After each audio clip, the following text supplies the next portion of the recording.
Welcome back to Live from the Green Room. This is your boy Tony Rock. You know, Trey, Elliot. Joe Foxx. We in the building, y'all. Welcome back, fellas. Welcome back. Welcome back. Well, we haven't seen you in a few days. We was out working. Yeah. Well, we did not San Diego, Covina. We did Covina. Wait, yeah, so I saw you Sunday. I saw you last. Yeah. Since I saw him. Yeah. Okay. Covina was dope. Great night. It was a great audience. Yeah. It was a good audience in Covina. I got back Sunday, had 2 shows at the Improv Sunday and one last night. How were your shows Sunday? Oh, dope. Who's on the show? David Lucas. Shout out to my little bro, David Lucas. David Lucas and Friends. You know, he's been making a lot of noise in Austin, you know, with Joe Rogan, Kill Tony.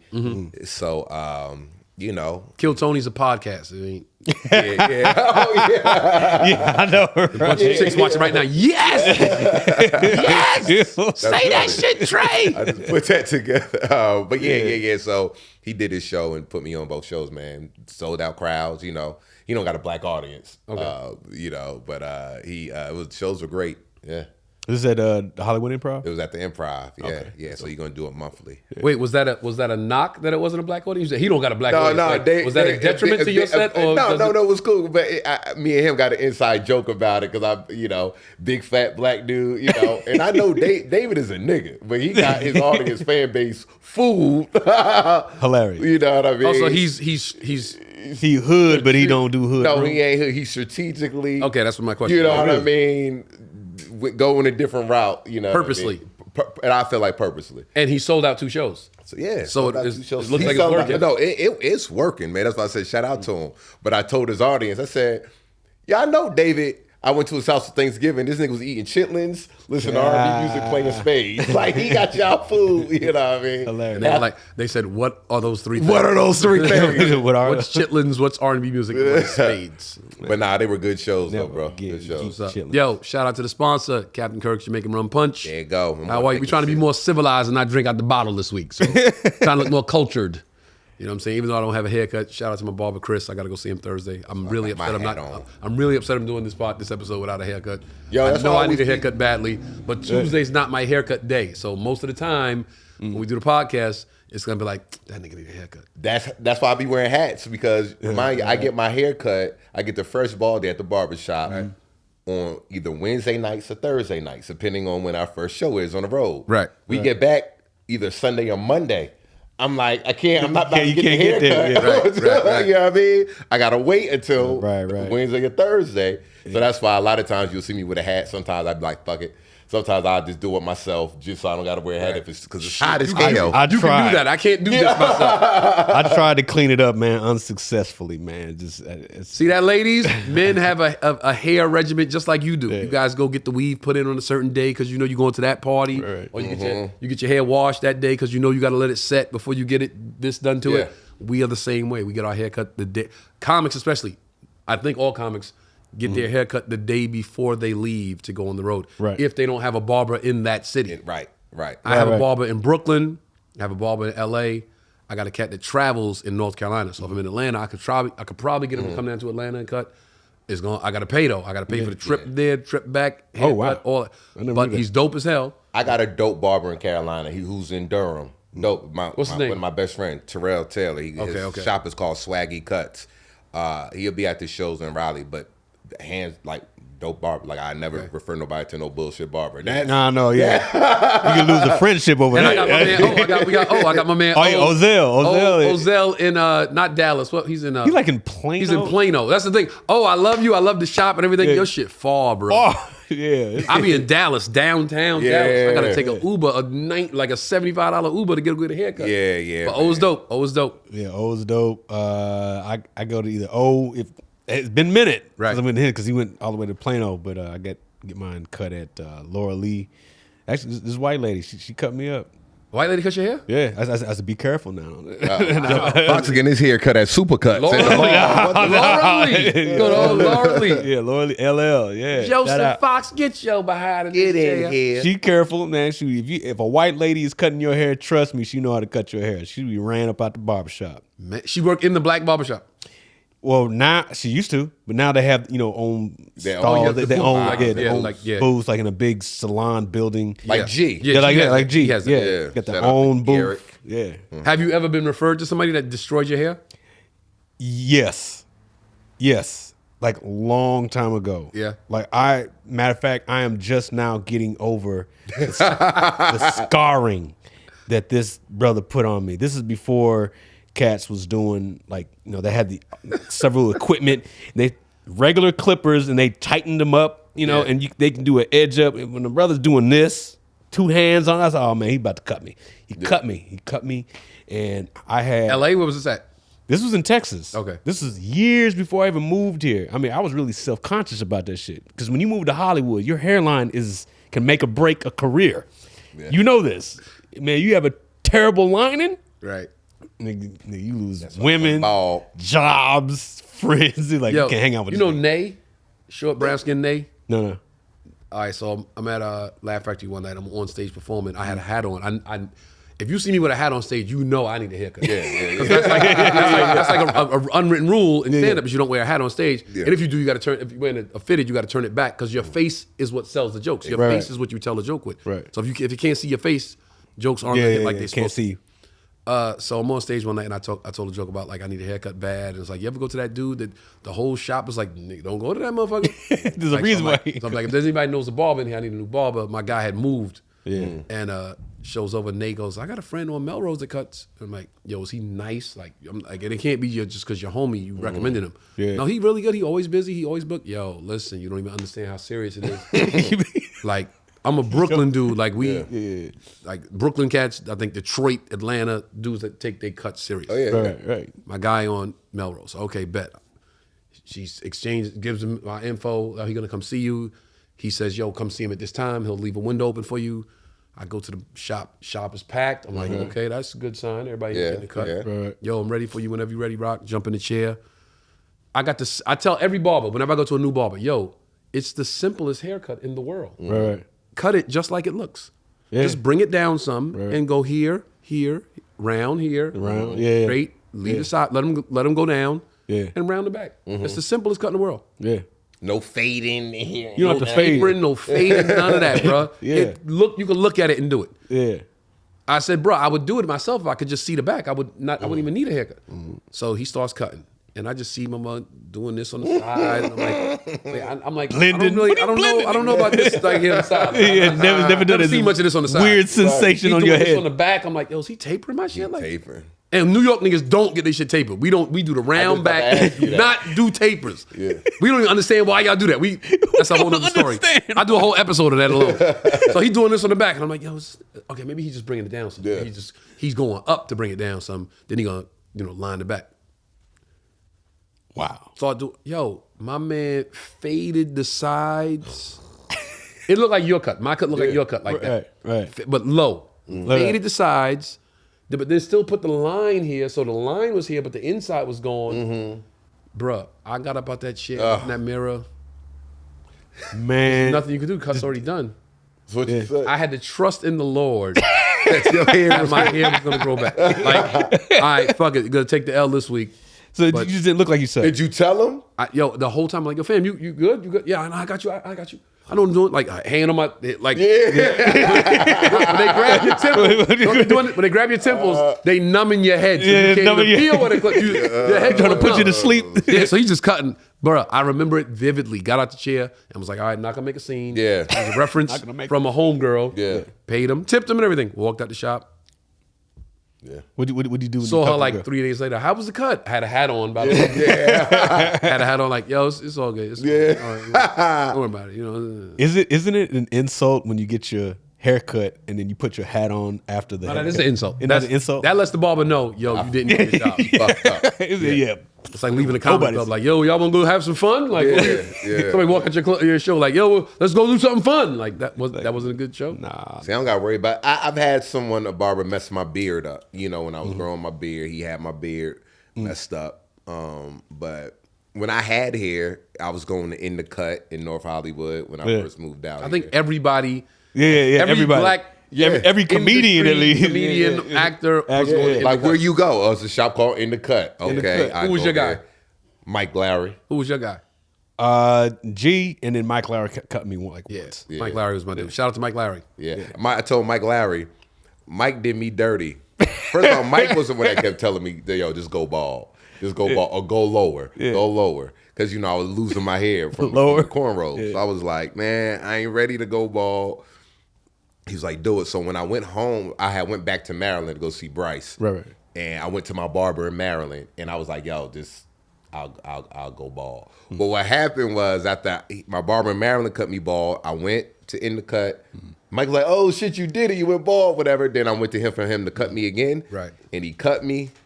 I didn't even have a beard. I just had like a mustache, goatee, whatever. He cut me. Mind you, I was only paying like $25. Right. Mike cut me, man. When he was done, he was like, all right, it's gonna be 40. I was like, huh? I said, for a baldy? He's like, yeah. I said, yeah. I said, I'm paying you. I'm gonna tip you. I said, but this is the last time I'm gonna sit in your chair ever again. And you know why I did that? And Mike was laughing. He's like, what? I can't give myself a raise. I said, y'all don't have no problem with you giving yourself a raise, but you gotta let me know that. Yeah, my prices changed as soon as you said that. You gotta let me know that. Don't charge me 25 when I got hair. And now that I'm bald and go to 40, I was like, and it ain't mess our friendship. I told him when I got out the chair, I said, oh, nigga, this is the last time I'm going to be in this shit. And I would go to the intercut, be like, yo, G, what's good? You broke up with him right in front of everybody. Now, my thing was always to give the barber $50. When it was 20, 50. When it was 30, 50. When it was 40, 50. Yeah. So now it's like, bruh, you gonna get this 50. I don't care if your prices go up to 100. You gonna get this 50. right. For all of the times I paid way more than I was supposed to. You prepaid. Yeah. Prepaid the cuts. Well, hold up. So here's a question: what's that like? And if you watching this episode, please answer this question as well. What's that decision? Number one, that decision. All right. And what's that first day like of saying I'm gonna go bald from like being like this or like this to I'm going bald? What's that decision? What's that reality that smacks you in the face? Was it like your hair was blotchy? Was it okay? How fucked up was it? How fucked up is it? Gentlemen out there, how fucked up does it get before you say I'm going bald? I gotta go bald. All right. So, white guys don't answer this question. Your shit always look like you should go bald. Right. They don't care. I had cornrows for 15 years, right? So imagine that. So my braids, I'm color, thick braids, I'm fly, All right, so as I'm getting older, as the years go on, my braids started getting skinnier, and my parts started getting wider. So I was just like, So then, if I would have had 30 braids at one point, now I got like 20 braids. Wow. But it was still cool. I still kept it. And then one time I was just like, I saw all the famous niggas with cornrows start cutting their shit. I was like, all right, Carmelo Anthony just cut his hair. Oh, yeah. He said he did that because Obama got elected. Oh, really? Yeah.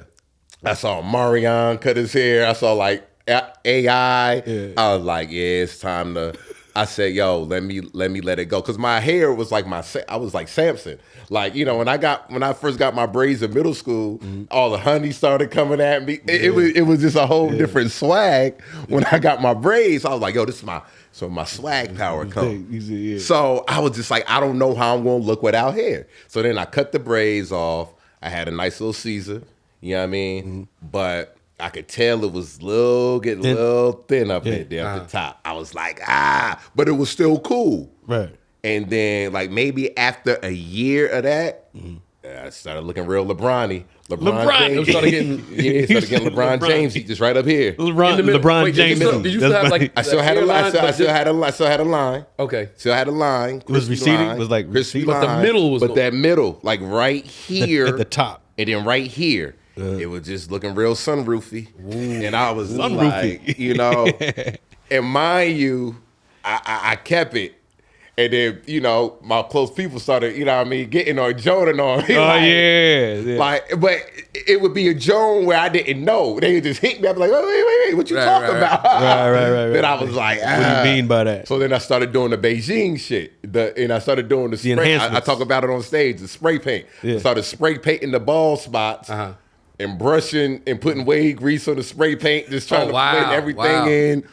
And Boogie was like, yo, what the fuck is all this soot in my goddamn brush? You know what I mean? Because I was using his brush to brush. Like, yo, what is all this soot? And I was like, oh, man, You didn't even have the courtesy to clean the brush, Damn. so they wouldn't know that you're doing it. How about use your own? Yeah, how about you just keep a brush on you? Keep a brush like the bud. And niggas always lose a brush. You know what I mean? That ain't. Like, I had the same brush for. I can go home right now and get a brush that I have for 30 years. Boar's hair, soft joint, yeah. And then eventually, Mike Lowry was like, he would shape me up. And he'll be making it all difficult, like he be doing all this extra, like dancing around. I gotta trying to get your line right, and he like, man, nigga, you just gotta cut this shit off, man. Wow. Just gotta go. So I went bald. I went to Maryland. I said, fuck, I'm just gonna go bald. I went bald, and I felt so insecure for like the first 3 months. Yeah, that's what I'm saying. Like that first cut, walking out the shop, what was that like? That's what I want to know. Like that. Okay, you in the chair, like shit. Yeah, I felt insecure. Like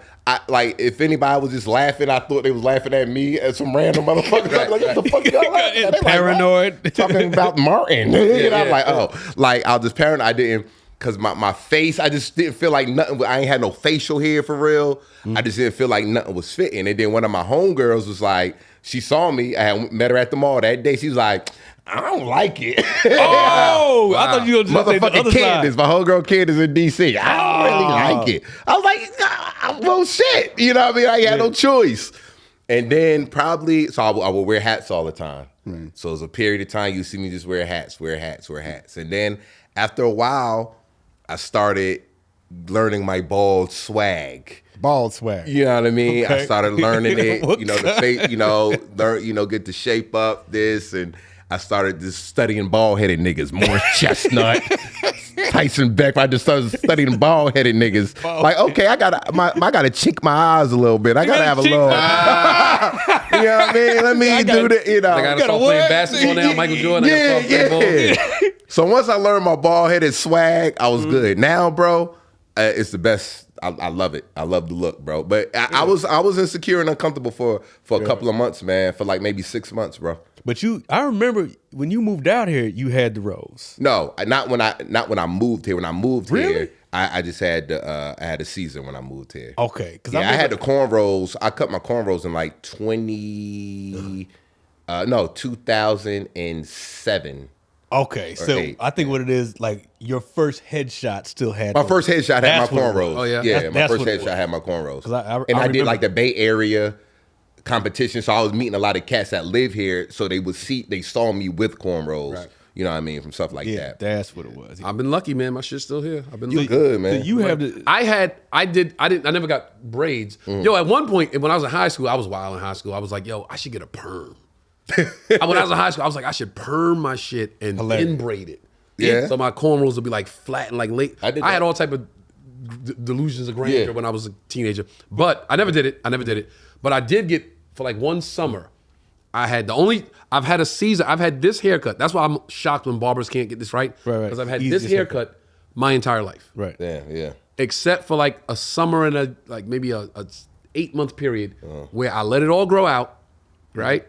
Then I got twist Okay. in the top, so it was like twist, about finger long twist like that, and then sides was faded, and the back was rounded. Yo, chicks was holy shit. So now I've never had a problem, with chicks, but they put it that over the summer top. I remember women was like, God damn, this nigga fine. Yeah. Damn. So wait a minute. Wait a minute. You never had a high top box?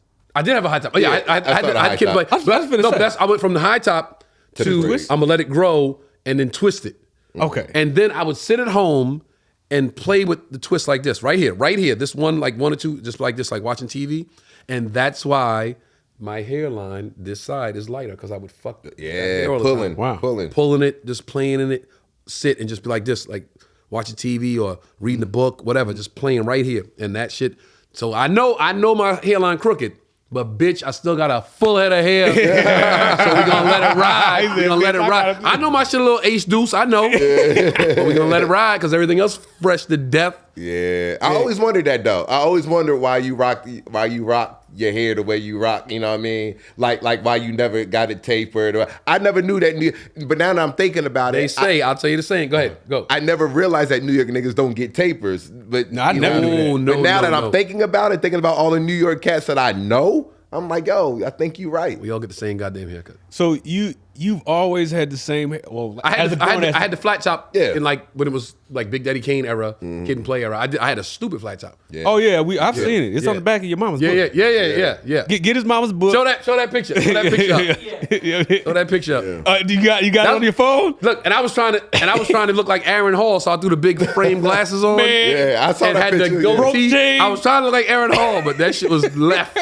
I went left. Nigga, I laughed at that shit for 20 minutes. I used to really hate that my mother would like post that picture and show it. Yeah. I used to be mad as fuck, and I was like, wait, everybody looked like that in that time. Yeah, oh yeah. It looked weird now, but everybody looked like that a couple of years I did it. I like a 5th grade version of whatever you. When I had the twist. The only problem was I still played ball. I played ball every day. Right. Oh, yeah, and I remember sweating, like I'm talking about sweat just drenching my face, like my whole shirt. Oh, because of the and I was product. It was twisted tight and grease and all type of shit in it. Oh yeah. And that end of the summer, I was like, yo, I can't do this, man. You gotta wash it, get all dandruff. And the chick that used to twist it for me was like, yo, listen, she would always say every session I would sit with her, she would twist it, and she would go, okay, you don't need to come back for like another week, but if you're vain, you'll be back in like a couple of days. And 2 days later, I'll be like, yo, can you twist it again? Yeah. 2 days later. And I had to keep paying. It was expensive as shit.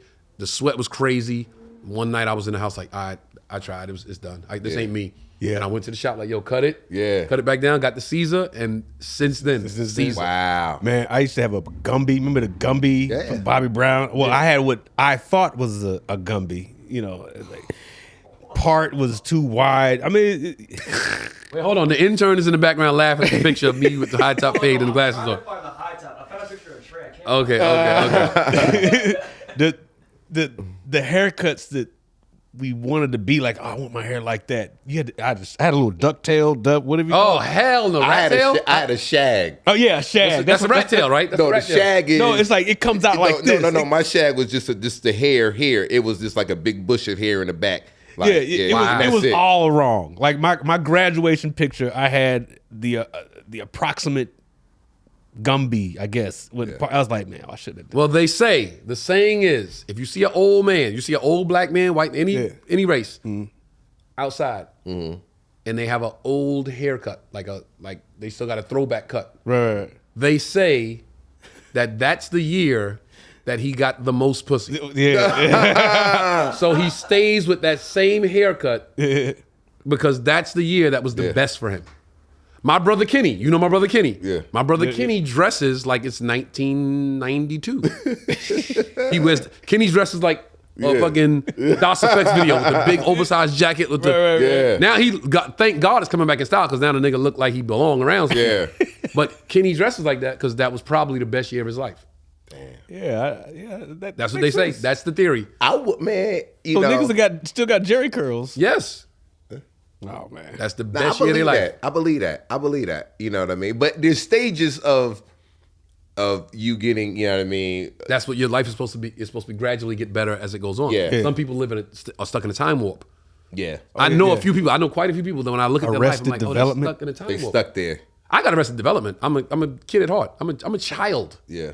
I got Arrested Development. I laugh at shit I shouldn't laugh at. I joke around too much sometimes. Yeah. Girls be like, oh, I'm trying to be serious. I'm like, come on, stop playing. Like, that's Arrested Development. Oh, okay. But being stuck in a time warp is different. Yeah. People like literally can't get past that year, can't grow out of it. They still like they still do the same stuff they used to do then. Like, bro, you still doing that? Like, we not on that no more. Right. You know what I mean? Still playing with toys and shit. Just like whatever, like toys or even just in the company and the places they go. It's like you can't get past that and say, hey, we used to go there. Right. We used to do that. Like we moved on from that. Your friends had, but like you we're stuck adults now. Yeah, like my brother Kenny's like that. My brother Kenny's stuck in a time warp. Wow. So I'll tell you I'll ask the question first and then I'll tell you the story. Okay. Who, when you were growing up, or today, then or now, would you be starstruck by if you saw them? Now I'll tell you why. Okay.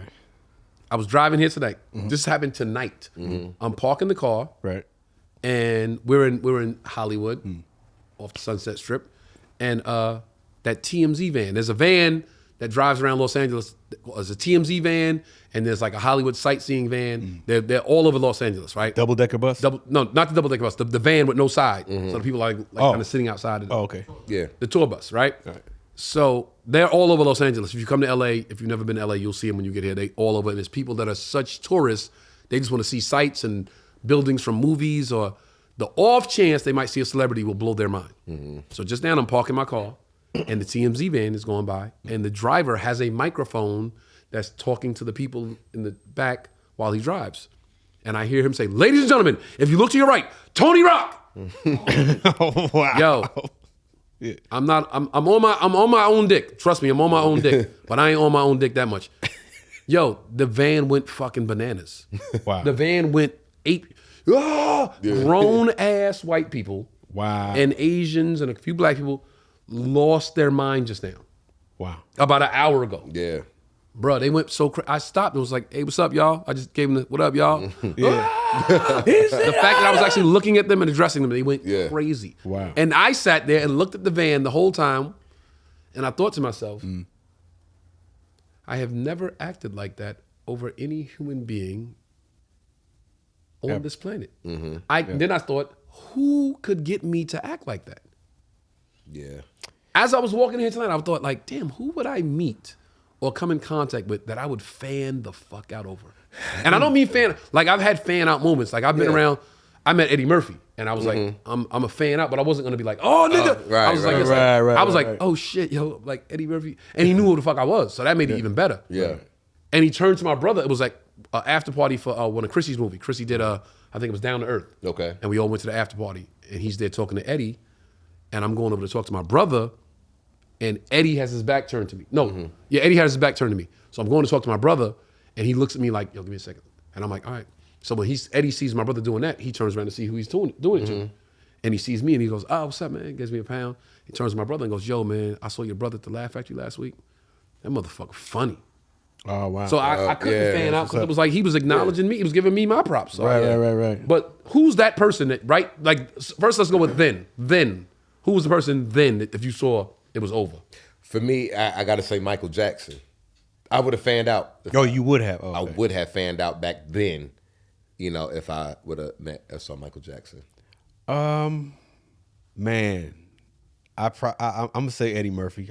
Like back then, like when I was still a Beverly Hills Cop, the Golden Child. I probably would have. Yo, it's Eddie Murphy. Yeah, definitely. Yeah. Definitely. I can't. I would probably have to say like Muhammad Ali. Muhammad Ali, I would probably be like, oh shit, I really gotta. I feel differently. You know what I'm saying? Like in his presence. Yeah. Eddie, because now I look at Eddie different because like our families are kind of know each other, but I don't think I would have fanned out. Even Michael Jackson, you said. Growing up, like I said this before, you know this. Like I was such a big Run DMC fan that I didn't even understand why people was so crazy over Michael Jackson. I'm like, yo, how y'all don't love Run DMC? Right. Like how y'all don't love Run DMC? What's wrong, Michael Jackson? What Run DMC right here? They got no Adidas. Yeah, I'm like, yo, I'm like, we don't dress like that. We dress like that. We don't talk like that. We talk like that. So I never understood like the craze until I got older. I realized like, oh, okay. Yeah. But I don't think I would like even maybe if I had met Run DMC back in them days, then I might have been crazy. But I can't think of anybody right now that I would. Right now, nobody, and I think that's because we done seen everybody. Because where we are, is that what it is? And where we are now, I'd have had my crushes as a man. We might. Oh no, my crushes is different. Halle Berry, I'm shooting my shot. I don't give a fuck. I'm shooting. When it happens, I'm shooting my shot. Like my and I'm gonna let her know. Listen, this is me shooting my shot. I'm not even playing right now. Right. I don't know if I'm gonna see you again. Yeah. Whatever this party is we at, listen. Should you be so inclined? If I get you be so inclined? If I get 5 minutes of your time, I don't even know what your situation is, but this is me shooting my shot. Like you hear the voice change already. I'm ready. I'm ready for the opportunity. I'm shooting my shot. I don't care. You don't care. I'm shooting every bullet. I'm shooting every bullet and throwing the gun. Right. You don't care if she's 55, 69. It don't matter. It doesn't matter because you see. Guess what? When she's 55, she's still gonna be Halle Berry at 55. Right. But you see her as you admire her. Do you go back in your mind when you do that? Some women don't have an age. She's still beautiful. Yeah, she is. I'm just saying, you see her like in her prime, how you first saw her when you first. I think she looks better now. And I think, I don't follow her IG. I don't follow her on social media. I don't even know if she has a lot of social media or does a lot of social media. She does. So I don't follow her. So when I see her, whenever I see her, it's, oh shit. It's like a sighting. Right. You know what I'm saying? Which is one of the reasons why I feel like I should get off of social media. So I'd be like more like a Jay-Z or like, you don't see that motherfucker until he wants you to see him. But here's why I say I'm that. outside too much. Here's why I say that though. I saw Pam Grier as a grown ass man out here. Yeah. When I was working at the airport, no less. I was like, that's Pam Grier. I didn't see her as she was then. Right. I saw, Foxy Brown. And I was like, nigga, I was tongue tied. I said, you're Pam Grier. She said, I know, nigga. I said, can I give you a hug? She goes, sure. And she gave me a hug. I was like, all right, that's enough. Because then this isn't Foxy Brown anymore. But you know what? Some in that women moment- have. Oh, you cold. Some women. He's like, can I give you a hug? Oh, shit, this ain't Foxy Brown. This ain't. No, I was like, I shouldn't be doing this. It's like, I shouldn't be doing this. It don't matter to me. I give certain women. I don't care how old they get. They timeless. They timeless. Janet Jackson would be one for me. As far as shoot, Holly is definitely one. Okay. But like my crushes were like, you know what I mean. People who I've essentially met and became cool with. But like Maya was one of my biggest crushes as a. And I didn't meet her, but I was close, like how we are, because she would happen to be performing at the hotel I was at in Vegas. Okay. And Chris Spencer was hosting. I was like, I was about to go see Maya. And I was just like, Maya! I love you, Maya! Yeah, I mean, but it was dope. And then Megan Good, before I even moved here, before I even was doing comedy or in the business, I was like, Megan, Megan. But you definitely wanted to go up to her and introduce yourself. Yeah, we worked together. But that's the fan out moment. Yeah. Like how far does the fan out I never. I gotta meet her. Like how far is the fan? When I first met Megan Good, she came to the T-Mobile store in Studio City. I had a line full of people. Yeah. I guess I kind of fanned out, but I didn't let her know that. Right, that's my question is like, yo, fuck everything, knock this mic over, yo, fan the fuck out. I let her skip the line. It was about a good, 5 people waiting. It was just one of them days. And I saw her, I was like, oh shit. I said, white guy, I was helping him out. I was like, hold on, sir. I said, come here. She was like, me? I said, yeah, come here. I was like, yo, I've moved to LA just to get the chance to meet you. Wow. Yeah. And what I mean? She's like, oh, like what you need? And she was just like, blah, blah, blah. And the white guy was like, she's beautiful. I was like, That's why I skipped your dumb ass. yeah. And from that point on, she would come to the store. I'd be like, you know what? Your phone, you need to come in the back. I need to really, you know what I mean? I need to really do some real work on this phone. You know what I mean? Just to spend, time with her, man. And we ended up just being real cool. I was like, we gonna work together one day. And that happened. We did a play together, man. But shout out to Megan Good. She's a sweetheart, cool. Yeah, shout out to Megan Good. I had one scene in Think Like a Man with her. Wait, is it there? Yeah! That's Aaron Hall. I miss you. Yo, this is at the Apollo. My brother did the Apollo. Destroyed the fucking Apollo that night. I remember that vividly. Destroyed it. I had my fucking brown leather jacket on, my Aaron Hall shades, and my high top fade. Yeah. That was the love. Man, you look like a teacher's assistant up in there. Hey, nigga. You look like you was smart. Now I'm a teacher's pet. Ah. Go to Trey. Go to Trey next. We You got Trey? Let's see which picture they got. I can only find the class photo. Look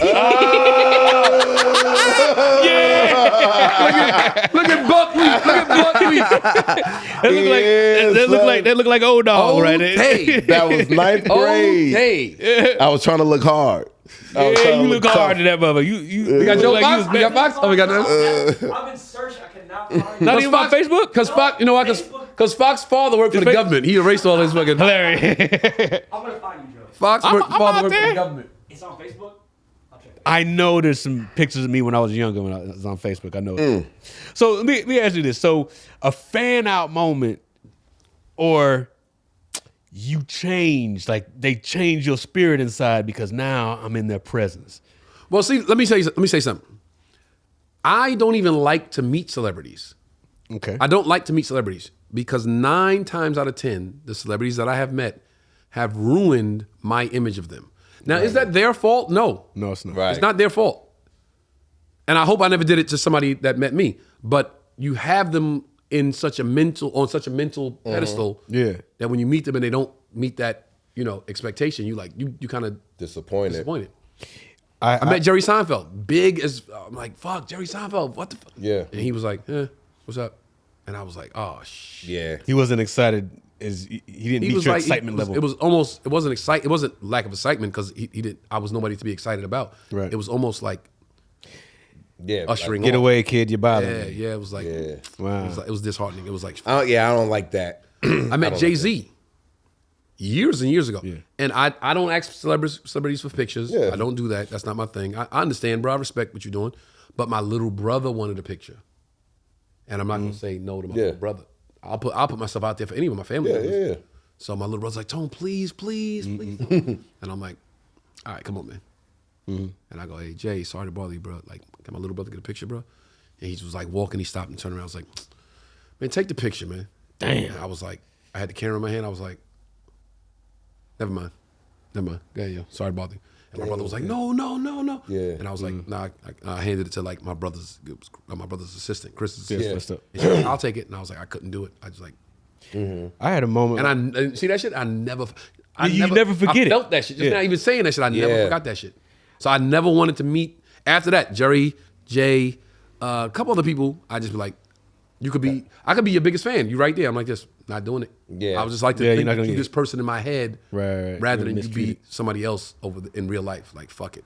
When I worked at the airport, I would meet celebrities all the time, and of course, I'm the help. So Yeah. having fan moments can definitely be, disheartening, especially like I don't, because they're not there for that. They're just there to travel. That's why I go overboard when people are like, hey man, it's my wife's birthday. Can you take a picture with her? I'm like, hey, take the picture. Yo, happy birthday. What that's you doing? You dope. going to drink? Let me get you a drink. Like I go overboard because I know what that feels. Two reasons why I go overboard. Right. Number one, I remember being the guy sitting next to my brother. Yeah. That people would literally push out the way to get to my brother. Yeah. I remember vividly. They don't see you. Yo, Chris. Yeah. Like, damn, nigga. Like, Yeah. I remember that like it was yesterday. Yeah. I think that's like some of my trauma. I need to go to therapy, nigga, for real. That's why, Elliot, where this you show is at? my therapy. This show is therapy. Yeah. But it was traumatic to be like, yo, this motherfucker just disregarded me. Like I'm just like Yeah, discarded you're in the way of his happiness. So I remember that. yeah. And I also remember how meeting celebrities that I like ruined my image of them. So that's why, I always go overboard. I'm running to the plane. I'm like, doors closing. Can I get a picture? Shit. Yeah. Come on, man. Let's get Yeah. it. Like, I can't have that experience be, yo, he was on some bullshit. Yeah. So do That'll you come back think with you and your brother, do you think some of the celebs you have met that have been cool, them knowing who your brother was, or just growing up with a celebrity in the house? No, I believe that meeting them through my brother was one of the things that made it like a pleasurable experience because they were like, hey, it's his brother. Right. Like I was kind of in too, you know what I'm saying? Like, Yeah, right. Like, okay, I'm a celebrity. Chris, you're a celebrity. That's your brother? Yeah. Yeah, well, he kind of into Yeah. by approximation, you know what I'm saying? Right. You know what I mean? Yeah. So they weren't the dicks they could have been. Right. Because of that. So when was the first time you knew your brother was a celebrity, or that where you experienced like, Yo, they really like this it, yeah. this little nigga. You the motherfucking man. No. So I get your question, Yeah. but you got to keep in mind we grew up in the worst neighborhood in America. Right. So the day that he was on anything was, oh shit, he's famous to us. Gotcha. Okay. So he was famous to us first. yeah. Wow. Okay. You understand what I'm saying? Yeah. Like we grew up we come from the bottom. Yeah.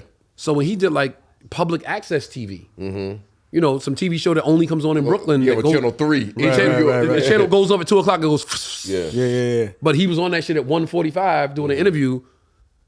Yo, you fucking famous. You saw his first accomplishments, like before I anybody saw else. I tell people all the time, I'm the closest motherfucker, not in like we're the closest like this, but I'm the closest in proximity to everything. Right.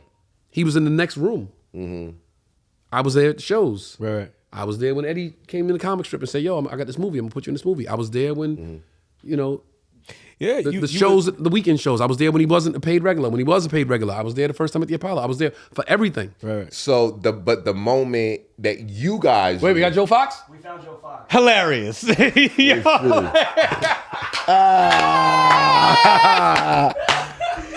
there we go. Actually, this That's funny. Hey, there it is. There we go.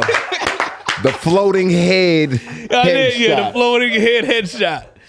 Yeah, that's like it looks cool there, but man, never, unless you have the right background, never do a black shirt. Yeah, See the background of it this. look like your head is just floating. Yeah, you can kind of see. Foxx Boogie. Whose idea was that? Was that yours? Foxx Boogie. What's funny? What was I saying? So it was like, but when did you realize that? When was your first experience like when you went and y'all were out and motherfuckers just like you got to people reacted. Yes, that's what. Okay. That was and you were just like, yeah, what the fuck? yeah. This is what it's like. Yeah. That was I want to say after Beverly Hills Cop 2. One scene where Eddie changes everything. Yeah. Hey man, I get $5 for cars. I get $10 for trucks. What the hell is this? It's my truck. Yeah. Boom. That was it. Beverly Hills Cop 2. He Now, comes please, back. put it next to a He lemon. comes back home. Now, in the backstory is that Eddie says, "I'm gonna put you in this movie." He does. He does. He delivers. And then Eddie's manager is Richie Tinkin at the time is driving my brother back to the airport in L.A. to send him back to New York. They finish shooting, and Chrissy says to Richie, "Hey, Richie, like this is the most unbelievable experience that he's had in his career. Like really understand the gravity of this whole thing. He was doing." The comic strip wasn't even a paid regular at the time. And Eddie comes in and says, I'm gonna put you in this movie. So his life is, the trajectory is gone. Right. In our minds, out of here. Right. But then they finish shooting and it's like, okay, you gotta go back to that. So he's at the airport and he says to Richie, hey Richie, man, hey, just don't forget about me, man. And Richie goes, yeah, okay, we got you.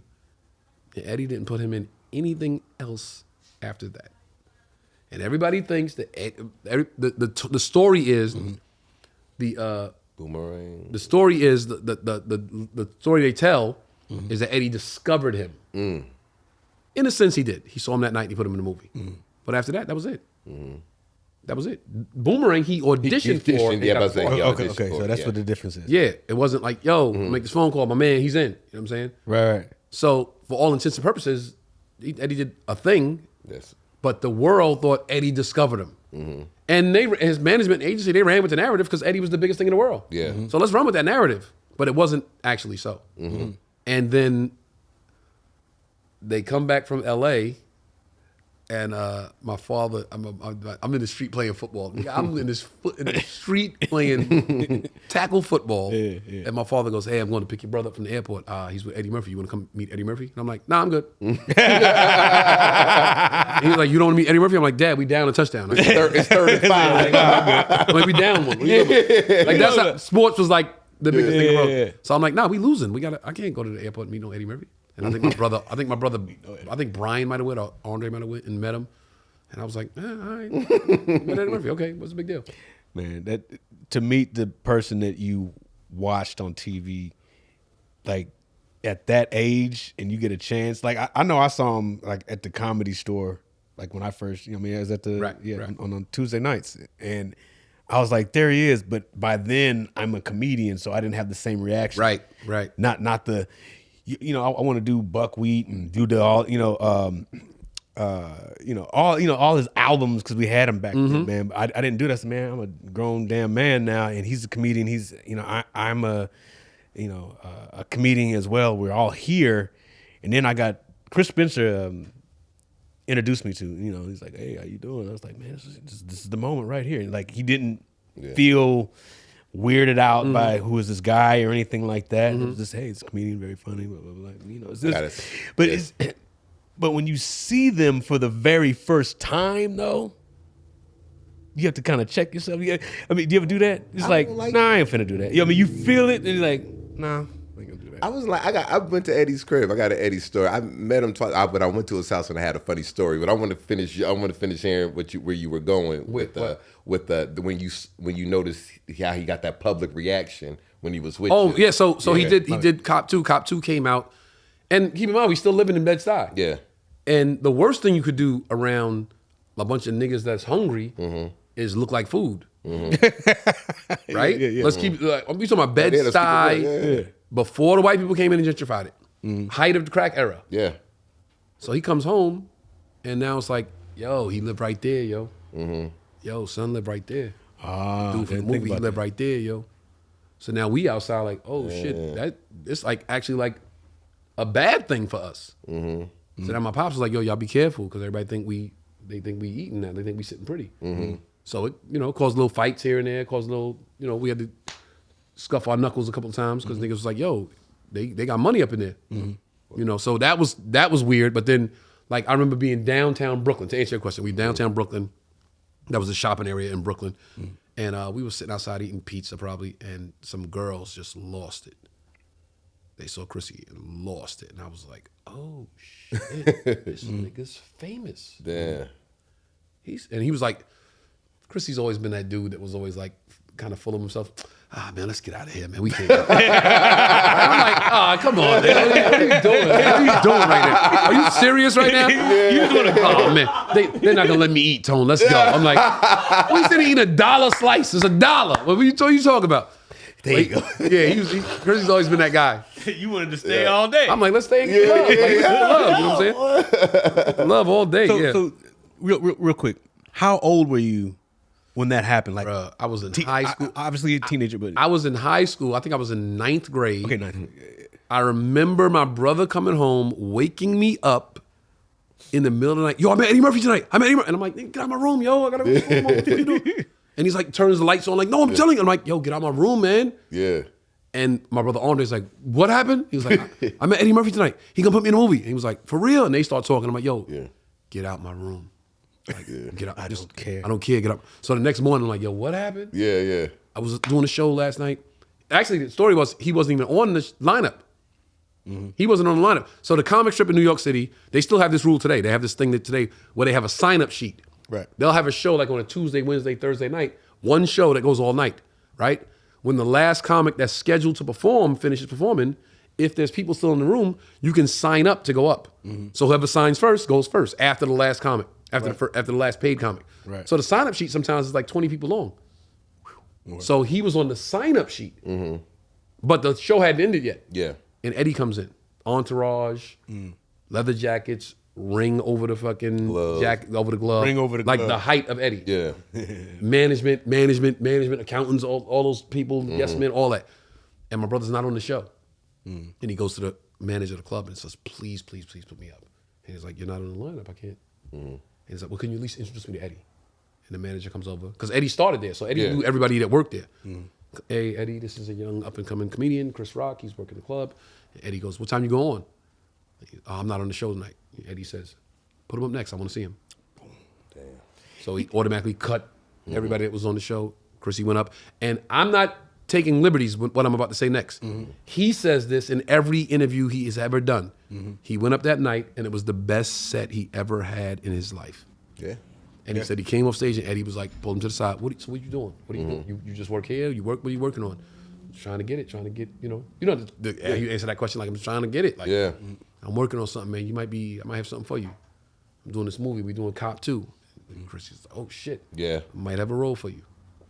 Calls his people up like, hey, Cop 2, the guy, could put him in something. Yeah, he'd be great, you're great. Done. It don't get no. To hear that story. That's like fucking a fairy tale. Because somebody to keep they work, like just on some, like, to Hollywood you, but to come through with the Hollywood. Listen, the way I am with the fans and the people and my contemporaries is based on years and years and years of learning from watching others, learning what they did wrong and appreciating what they're doing right and saying, I'm going to do that. So I take a little bit from Tracy. I take a little bit from Chrissy. I take a little bit from the comics in New York that I used to work with. Right. And then I put my own, like, being disregarded and disrespected by people because they was trying to get to my brother, never wanting people to feel like that around me. Right. And I put it together, and that's what you get when you meet me. Yeah. If you ever met me, I'm pretty sure, I'm not taking liberties, but I'm pretty sure it was a very favorable experience if you ever met me. Yeah, man. Because I purposely go out of my way to make it that. Yeah, I can vouch for that. Yeah, likewise. vouch for that. I went to Eddie crib for a fight party. Oh yeah, the infamous fight that I have yet to be invited to. All right, I ain't never invited, but I'm gonna get in. Went with a homegirl. She knew some people, and but the fight was over because a fight broke out at the house. Oh shit! At Eddie crib, but it was his people. Okay. Ray and them. So Uncle Ray, yeah. So we get Shout to out Uncle Ray. We get to the gate, I know. to the first gate, and she's calling. Nobody's picking up. You know, at the nobody. Wait, let's not gloss over that. You know you rich when you got more than one gate. Right. the gate, So now the main gate. So now my Axel Foley is starting to work in my mind. I'm like, yo, we gonna get in. I was just like, yo, I forgot how did I say, yo, do you have the number? Do you have the security number or the number to whatever? And she's like, yeah. I was like, call that whatever number or tell them to call this number so it can come to my phone. Or however I figured out. So when they would call and like, hey, is it okay for them to come in? They would think I was at the crib. So that's what she did, whatever. It was like, yeah, Mr. Murphy, is it cool? Or, for Ray, is it cool for them to come in and got so-and-so here? I was like, yeah, let them in. You faked. So we get in, because she knew, everybody in there so we can get through this. Who's she? Who's this girl? Homegirl of mine, you know what I'm saying? And we'll get, we get through the other crib. You got that? Yeah, I did. You said it No 3 name. times. You get no name. No name. Y'all must not talk no more. Yeah. Get through the inside the house. It's empty. I see one of my homeboys. I'm like, I don't know how he got real close with Eddie, but he's cool with him. And I was chilling, went to the bowling alley, did all this shit. Eddie give out flowers at the end of fight parties. He had flowers that people just take. Yeah. You know what I mean? Planted plants. Bag. It's part of the Eddie so swag. I walked past them. Plants. Yeah, like plants. Yeah. Okay. You said flowers. That's different. Yeah, they like, the door, like, yo, good night, Trey. No. They like, take care, Trey. No. Good night, homegirl. They're like plants. That you have to Now, mind you, early that day, early at night, I'm just walking through the crib and I walk past him. He like, what's up? I'm like, what's going on? I ain't freaking out. I go in the kitchen. I see like his daughters and stuff in there. I'm getting food. I get lost. I literally get lost in the house. I'm trying to go back to where I was. Damn. I literally got lost. Not trying to exaggerate. Wait, you went to get food like they had a serve? Yeah, in the kitchen. Yeah, they had a spread. Okay, yeah. You said like you went to the kitchen and made a sandwich. Yeah, they had like a little just spread. made yourself at home at Eddie Murphy's Yeah. house. I went to the fridge like, nigga, fuck you drink last orange juice. And I'm trying to walk back to where I was going, and I got lost. I was like, yo, I don't know how to get back. Right. And if a nigga get lost in a big ass house, and if you looking at a camera of a nigga looking lost, it look like he about to steal some shit. Yeah. So I'm trying to walk around, then I hear voices. So I start, this is how big this nigga house was. I was following the voices, finally found the people. I was like, all right, cool. So at the end, it's about to leave. I'm walking out the door and I grab a plant. And as I'm walking out, I hear somebody say, hey nigga, where the fuck you going with that plant? And I turn around, it was Eddie.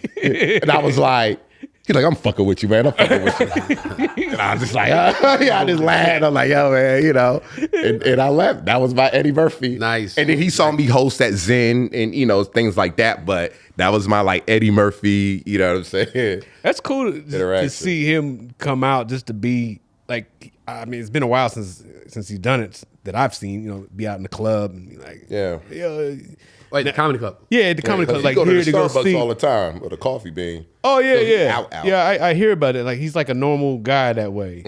But when you see him, there's always that, is he gonna get up and just say anything? What, stand-up wise? Yeah, I think it's funny too. That's what I heard, but it's like getting on stage and actually, hey, I'm gonna entertain the people. I don't know, man. If you had the chance, I don't know, right now, or any of you guys, well, I know we would. Yeah. But if you had the chance right now, they said Eddie Murphy's about to go on a 100-city tour. I'm going. Turn right with your open. Hell yeah, you going. I'm going. Hell yeah, you going. Shit, yeah, you going. I'm out. Yeah. Hell yeah. Man, Hell that would be the biggest thing in comedy to make that type of comeback. I think he can do it personally. I think he could do it. It's a one thing. That's all. Yeah. I don't know, man. One thing I glossed over, because I remember when you said, I want to make my valid point for all my Brooklynites there. You said you went to the fight party at Eddie crib. I've never been to Eddie's house. Have you ever been to Eddie's house? Never. I have never been to Eddie's house. You know why I've never been to Eddie's house? Why? I hear about every fight party. Every fight party, every year, I hear about it. All the big fights, he has a fight party at his house. I hear about it every year. I've never been to Eddie Murphy's house because Eddie Murphy has never invited me to his house. There you go. Gotcha. Now, I am from Brooklyn, New York. In Brooklyn, New York, every Brooklyn dude feels like they are a celebrity as well. Every dude that is born and raised in the borough of Brooklyn feels like, hey, nigga, I'm famous too. Even if they have No not one accomplishments. iota of anything that would make them No achievements. no achievements. We just feel like, yo, it's yo, I'm dope too, son. Yeah. Yo, son, I play ball. Michael Jordan, I play ball too. Yeah. That's right. Yo, Michael Jackson, I write music too, nigga. Like that's how we feel. Yeah. So I say that because I remember one time Ray, I went to Laugh Factory and Ray said, yo, why you never come to the fight parties? Yeah. And I said, because Eddie never called me. No, just come, bro. Everybody be there. I'm like, yeah, I know everybody be there, but I'm not gonna be a nigga walking around somebody's house and they don't know I'm there. There you go. Yeah. And they don't know I'm there. Man, it's a Brooklyn thing.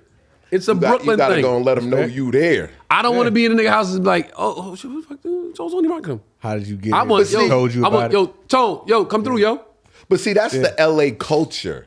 To just go in a nigga's space, To not be, fuck that. Nah, yo, but it's the truth. It's To the truth. invade a nigga's space. See, East Coast ain't like that. See, that's why when I tell people like that's in the business, they on the East Coast, I'm like, y'all don't get to do the same shit we could do on the West Coast. You know how many niggas' houses I done been to? But you know how like I was able to really like, you know what I mean, have dope conversations and network and get to really bond with people. You know what I mean? Because I'm like, yo, I'm out here. I want motherfuckers that I respect to know me as, you know what I mean, as this person, as this, you know, comedian, whatever. First of all, let me tell you, it's free food, free liquor. That's number one. And the chicks, come on, like that's number three. The chicks is number one. They don't have the attitude you got. I had one of my chicks. Look, one of my chicks told me she was at Eddie Murphy fight party, and she alleges that he was like, "Yo, what's up with Shorty?" And she was like, "And I was thinking about you. Like, I can't do this because what's Tone gonna think?" Hell yeah. Like, I gotta go because. And then you think back to what Martin said on Arsenio Hall. I'm like this. Yeah. Word. In check. Yeah. But nah, I done been to. Nah, I done been, yo. They got a party at the crib. But by this time, niggas know me. You know what I mean? But in the beginning, didn't nobody. I just say, okay, we're. Plus, that's another thing. I don't want. Maybe that's another thing. I don't want to go to somebody's house and not be able to be myself. Okay, you always. So you in somebody's house, you got to be on your best behavior. Right. Like especially if you're there and they didn't invite you. Right. And it's your first time there. You kind of got to go. I just got to sit and watch the fight. I don't want to do that shit. I want to be like, yo, nigga, yo. Son, who got 20 on this next round? Yo, what we doing? Yo, it's a commercial. Who got the dice? What we doing? Like, I don't want to be at somebody else's house because I'm going to take over your shit. Yeah, and you don't want to be that dude who's like, man, who brought old dude? You know, Right. like This on, nigga here gambling, on anything. Yo, is he fucking a chick in the bathroom? What's up with this dude? Well, somehow. Yes, he is. Pretty much, I say that to say, listen, don't invite me to your house. I got no manners, okay? He ain't got no bad. I wasn't raised right. Nah, I've cut up in a few people cribs. But that missing the opportunities to have a conversation and build, I definitely understand that. I understand. Yeah, like one of my best conversations I had, you know, since we talking about the celebrity shit, because you know everybody always like to say, you know, I like to drop the names, but this is specifically what it's about. It was when I went to Jamie Foxx crib, and I now have you been there? Because I remember when you was hosting the Apollo. I will tell my story when you finish. Okay.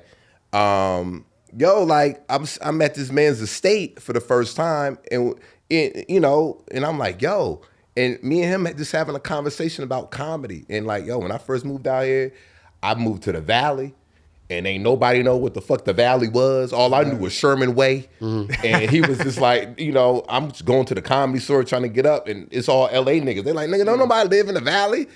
And he's telling me these stories. I'm like, okay, I live in the Valley. He's telling me his struggles. I'll get my Chinese food. I'll eat half of it and say the other half. He was like, it was this white lady, though, that had babies, that had these kids, and I would watch her kids. You know what I mean? And by me watching the kids, she would let me stay in her spot. And she would let me use her car so I can go to the comedy clubs. So just us bonding and me, you know, we talking. I'm like, yo, this is so fucking inspiring. So I'm at this man's estate, and he's telling me his struggles. And I'm like, yo, okay, so at this time, I'm like, I can see the reality of somebody like making, because when you don't live out here and we ain't around these people, it's sometimes you don't know how real it is until you actually see it. All right. And for me, I was like, yo, this shit is real. This shit is tangible. Like I could touch it. So I've had conversations like that with a lot of people that inspired me to keep me going and let me know, oh, it's real. These niggas just like us. Oh, you know yeah, what I mean? It's possible. You know what I mean? That's the benefit of having my brother before me is that Yeah. it's always been tangible to me because it was like the guy in the next room is doing it. Right. So I never looked at anybody as big as you are. You could be colossally big. I always felt like the dude that ate the same dinner as me and has the same parents. It's possible. And we share clothes. Yeah. He's doing it. It's tangible for me. So it's definitely a different perspective from you. And it would probably be for me if, you know. And he's quarterbacking me. He's like my biggest cheerleader at that point. He was like, yo, I'm telling you, man, you should be doing this. Like he's doing stand-up, working the clubs, making the rounds, leaving town for the weekend. Yo, I got a gig in Virginia and Jersey and, you know, just like the tri-state area. I'm in Delaware this weekend. Maybe Philly was like a stretch, you know what I'm saying? But then he would come home and show us the money and, yo, I did this and I got these new bits and I had this yellow, the composition notebook with these jokes on it. Yeah. And he'd be like, Tone, I'm telling you, man, like this is for you. This is you, Tone. Even when he was doing it, Tone, I'm telling you, this is you. This is your life. I'm telling you. That's what's up. So it's always been tangible for me. I always notice the regular, not regular people, but actors, people in the business, it seems like they're larger than life. But when you see them doing the exact same thing that you're doing, like their daily life, like going to the store, the barber shop, or you just see them on the street, the 24-hour fitness. I mean, they're there, they're living their lives. And then like your friends back home, they think that that's not a reality for you. I mean, they're regular people for the most part. Like if they, especially if they live like in the valley. No, they are not for the most part. They are regular. They're regular people. They're it's like the larger than life aspect is probably just a personality. It is. Like they have so much personality. You're like, oh wow. Like even a kid, you meet a little kid that got personality. You're like, wow, yeah, really. Like Charleston has so much personality. You're I'm like, like, yo, this kid is special, man. Yeah. But when you see him, and you don't have that starstruck feeling, it's like, I'm not gonna bother this person. Plus, I have other shit I'm doing. But it's nice to know. It's kind of affirming that way. Right. You know, now that I hear myself answering these questions, maybe that's why I've never been starstruck. Because it's like, yo, your brother. Yeah, I guess it's like, you know. I mean, do you really think it's no, two parts, because I'm from Brooklyn and we think we bigger than everybody. Because we think we're just as big as everybody else. That's number one. And number two, like when I started being, you know, aware and cognizant of like people being big in the business, in the industry, my brother was starting. So I was like, oh shit, he's gonna be one of those guys one day. When he was on TV, oh shit, he does that too. Right. Maybe he didn't get, it's not, of course he didn't get the same pay, but he was on the vehicle that I thought stars are on. Yeah. You know what I'm saying? Robert De Niro's on TV, and so is Chrissy. Right. You know what I'm saying? So you Eddie like, Murphy's on TV, and so is the nigga that we just shared a plate of grits. I shared a plate of grits with. Yeah. So it's like, it was like this. For you, Same Trey. different. Same Trey. But my Jamie Foxx story. Okay. Oh yeah. Okay. So I always say this. I will say this to the day I die. Shout out to Jamie Foxx. Jamie Foxx handed me a job, and I want people to know that because that shit is not every day in this town. Very rare. So Jamie Foxx was at the Laugh Factory one night. I was hosting the Laugh Factory. I used to host the hottest Sunday night in Los Angeles at the Laugh Factory, Chocolate Sunday. It has since declined since I left. He had to say that. No. The views of Tony Rock is not the views of Jay.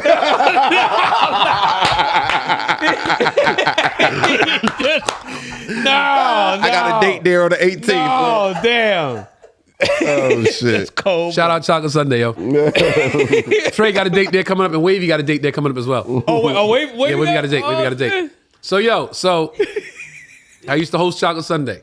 One night I'm there, and I'm on my Tony Rock shit. Like I'm in my bag. You know what I'm saying? And Jamie Foxx is sitting upstairs in the balcony watching the show. And I'm on a roll. Like in between every comic, I'm coming in like doing the 2-minute bit, and bringing up the next comic. Come up at the next comic, do like a minute and a half, bring up to the next comic. Whole show, rock. Next day, Monday morning, Monday afternoon, I'm in the house. Phone rings. Everybody that knows me knows, if that phone ring and I don't see a name pop up, You ain't answering. I don't care if it's opportunity. If you knocking and I don't know. You better send a text. I don't know who. I don't care if it's opportunity calling. If that shit don't say This is opportunity, Tone. I'm not answering the phone. Unknown. So phone rings. Number. I look at the number. I don't know that number. I'm chilling. 10 minutes later, phone rings. Number. Don't know the number. Watch the Sports Center. I'm chilling. Phone rings again. I'm like, same number. Okay, now I start thinking maybe it's someone that I do know calling from a different phone trying to really get in touch with me. So I'm like, they call back, I'll answer the phone.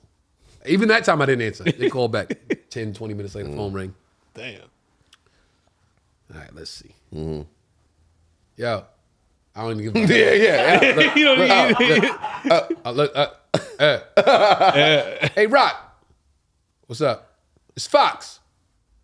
Now, the people in the room, the people that are watching, this is Joe Foxx. I call him Fox Boogie. Yeah. Fox Boogie. Hey, Rock. Yeah. It's Fox. Boogie? Yeah. What's up, man?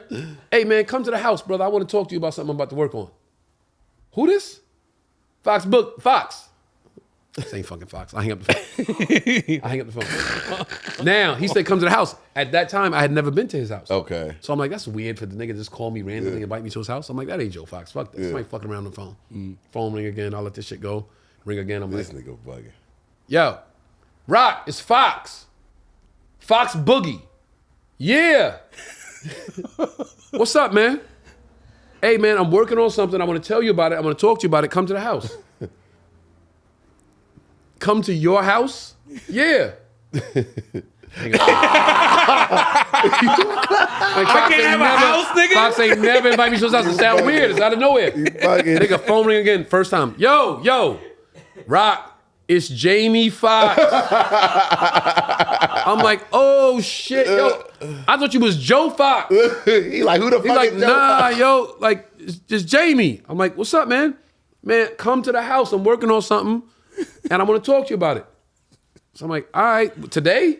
Yeah, you free now? I'm like, yeah, I can come down. I said, text me your address. This motherfucker's shocked. You ain't never been to my house? Nah, I never been to your house. You never been to my house? No. All the parties I throw at my house, all the fight parties I have at my house, the Christmas party, you ain't never been to none of those parties? No. Why not? Cause nigga, you never invited me. and he says, man, this nigga on that Brooklyn shit. And I'm like, yeah, nigga. Yeah. I said, yo, we don't go to no man house unless that man invite us to the house. Yeah. And he goes, all right, nigga, look, I'm gonna text you the address. Come to the house. And the nigga texts me his address. And I fucking get dressed. And I drive all the way to fucking Westlake. Deep in the valley. Now, I'm living downtown Los Angeles. Oh, yeah, it's all right. I drive deep into the valley. I'm driving like, yo, I've never been this far in the valley. You know what I'm saying? Yeah. I get to the nigga house, and I'm not lying, and he not lying. It's a fucking estate.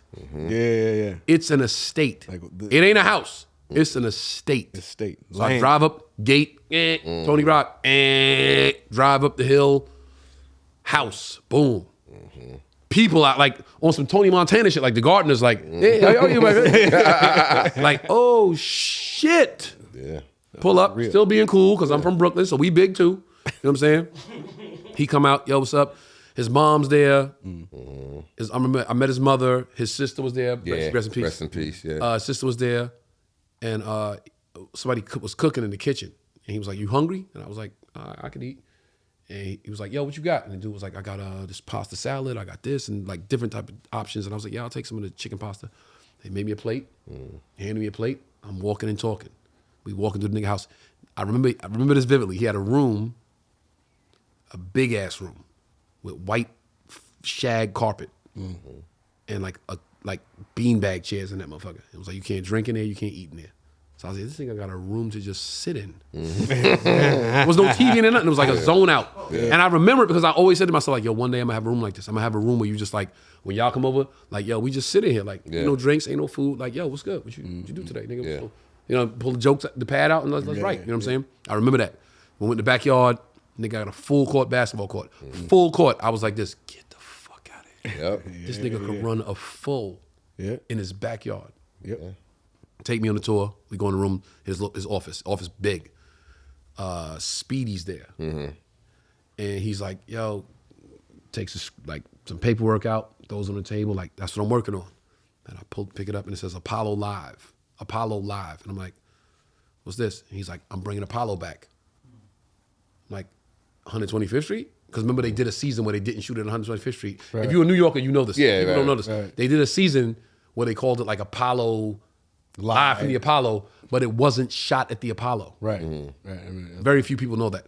So he's like, yo, I'm bringing Apollo back. And I'm like, at the Apollo? Like, yeah. The whole time I'm thinking he's telling me he's going to host the Apollo. This is after he won an Oscar. So I'm like, why the fuck would Jamie Foxx host the Apollo? This nigga's an Oscar award-winning actor. Why would he? I'm like, maybe I should tell this nigga, like, yo, I don't think that's a good move. So I'm sitting there. He goes, yeah, I'm bringing Apollo back. What's his manager at the time?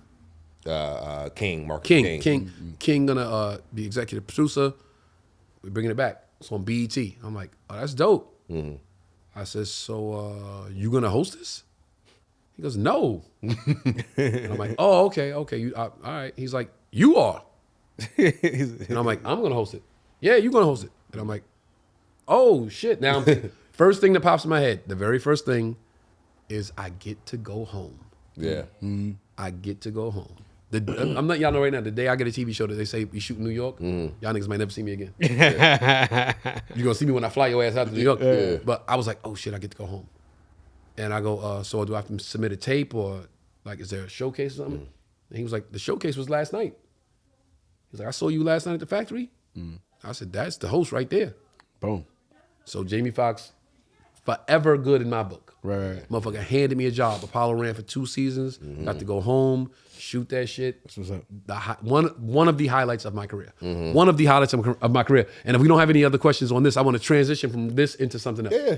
Okay, so as easily as I told that story, right? Jamie made that happen. But everybody in this room has things that were near misses. Like you was right there. It was about to go and something happened and that shit just never happened that they don't know about. That they don't know about. Yeah. I will go first. I will tell you one of my many. I think you know, you might know, you know. I was in the movie Hitch. Yeah, yeah. I was in the movie Hitch, which is why I'm gonna start. Another reason why I'm gonna start with this one because I still want to give you guys some insight into the relationship between bitch ass Will and I before that shit happened. We're gonna get Will on this podcast one day. Yo, I want y'all to understand this. Can't wait. Because people think like, yo, why he keep talking about it? It's in the past now. I agree, but yo, y'all don't understand this. I worked for this dude for 4 years. And this is why it's so messed up. This is why it's so messed up. Yeah. So 1 year after, I believe, season 2, it might have been season 1.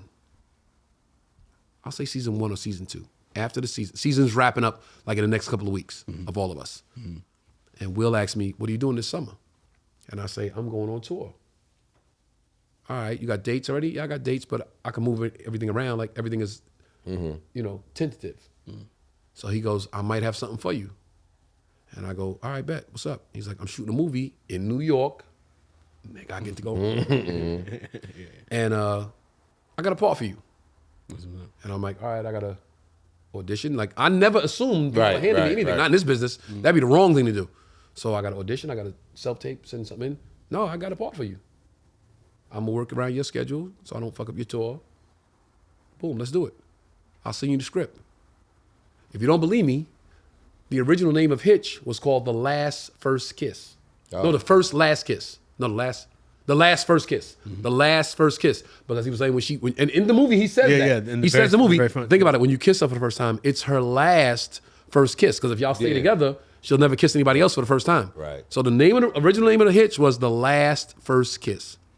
So now, I'm on tour. I'm in Fort Lauderdale at the Improv. And Will calls me. I'm there like that Thursday. I'm Thursday through Sunday. So I get there that Thursday. I land like Thursday afternoon. Will calls me. Yo, T-Rock, where you at? I'm like, I'm in Fort Lauderdale. I need you in New York tomorrow morning. I need you to meet with the director of The Last First Kiss. Say less. I was on the show, so money was coming in ridiculous.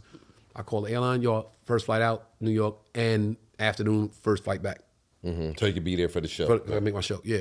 So I fly up, I go to the studio, I go to the office, I meet with the director. The director goes, yo, can I have you read some sides? I'm like, fuck yeah, let's go. Not knowing I read this whole script already. Let's go. Originally, I read for the what's the white boy, Rappaport? Michael Rappaport? I read for the Michael Rappaport part when they shooting pool and he was like, or whatever, I read for that part first. I read for that part first. Will read with me. The director says, if I'm lying, I'm not from Brooklyn. The director goes, how do you guys have such chemistry? And I said, oh, he's my boss. And the director's like, what? And Will goes, oh, I executive produce a sitcom that he's on. He's one of the stars of the sitcom I produce on the WB. And the guy's like, oh, so you guys know each other? I'm like, yeah. I'm like, it's my fucking boss. And he's like, oh, man, you guys got great chemistry. And he goes, can we do another scene? And Will takes his, and I'm like, all right, let's go. You ready? Boom. He improvs, I improv. Improv, I'm gonna go. You let me know I could go off book, I'm gone. Yeah. I'm out of here. Right. And the director's like, oh my God. And he's like, okay, I can't hold you. I know you got to go. You got to get back to Florida for your show. But man, it was great. Like, let's make a movie. Shakes my hand. So originally, I had the Michael Rappaport part. Right. Yep. I get back to, I jump on a plane. I fly back to Florida. I do my shows that night. I'm like, let's see what happens. Right. They call me. Yo, they're going to change the character to a white guy because it's too black. It's Will, it's Paula, it's me, it's too black. I get it. I get the industry. I get it. Right, Michael Rappaport, the antithesis of Tony Rock. Right. Zero the swag of Tony, zero the color of Tony. Michael Rappaport is your guy. Yeah. You want to go opposite Tony? Michael Rappaport is your guy. So he goes, nah, man, I'm going to get you in this movie. And I'm like, all right. And you take shit like that. Yeah, you just take it for what it is. Back. Yo, so now I'm still on tour, and I'm in like, I'm leaving. I'm like in Cleveland. It's a Sunday night.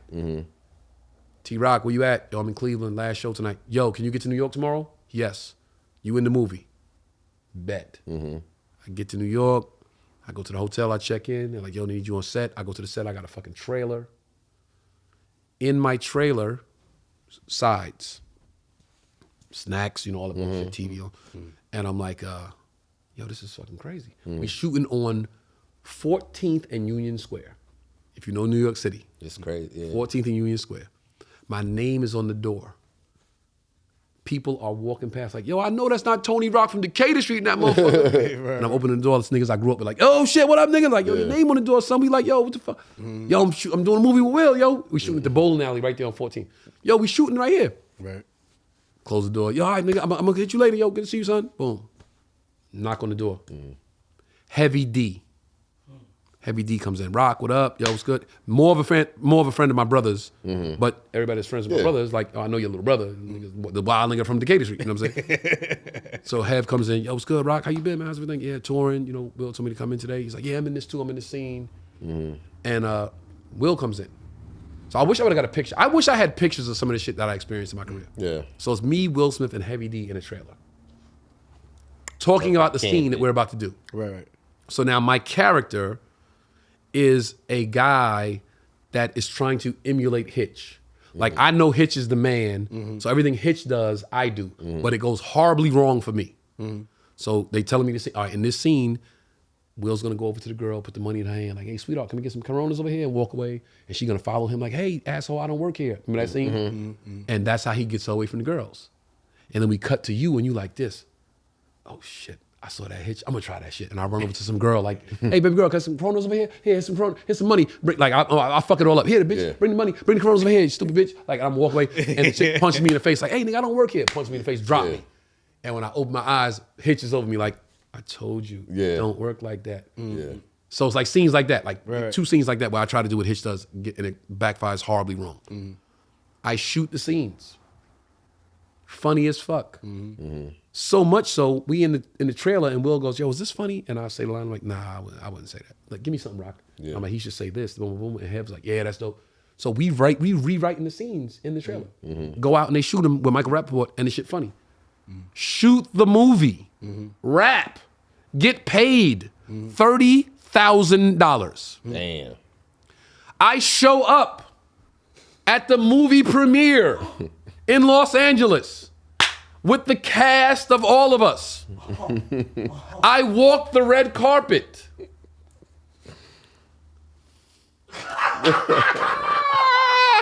You had the bottom lip tuck. the fan in my eyes. The cheeky eyes and everything. Yo, shout out to Brooklyn. Bed-Stuy, what up, baby? Yeah. We in here, Brooklyn. Yeah. Go inside, they start seating. I see Will. I go over to say hello. And I used to call him Cap. He was the captain of all of us. Right. So I'll be like, yo, what up, Cap? He turns around, T-Rock, what up? Oh, shit. Yo, I need to talk to you. Pulls me to the side. I can't believe I forgot to tell you this. Yo, they cut your scenes out the movie. They cut your scenes.